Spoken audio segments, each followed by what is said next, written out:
Hello, and welcome to Storytime with Pap-Pap. Today's story is Curious George Plays Mini-Golf. George and Steve were good friends. They liked to play games. Steve always had the high score. He always won. One day, Steve invited George to play mini-golf. This was a new game for George. He was curious. Maybe he could win this time. Steve hit the ball 1, 2, 3 times. Now it was George's turn. George took a big swing. His ball hit 2 trees. George swung his golf club many times to get a high score. George hit the ball again and again and again. It went all over the golf course.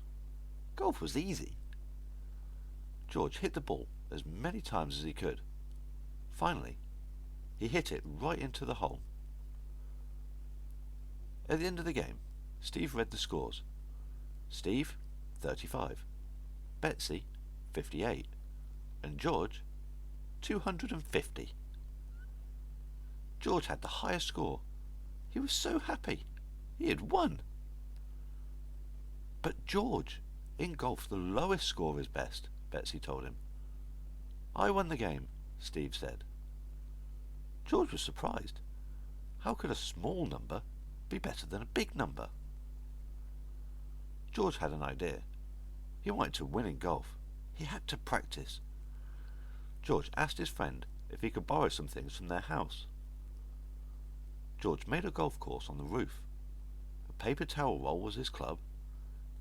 He blew in one end. Air came out the other end. The ball moved. He was ready to play. George invited Steve over. George played first. He blew through the tube and got a hole in one.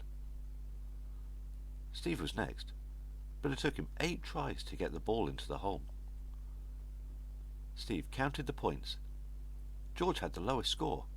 Finally, he was the winner of Monkey Mini Golf. The end. That's all from Storytime with Pap-Pap. I'll see you again tomorrow. Goodbye.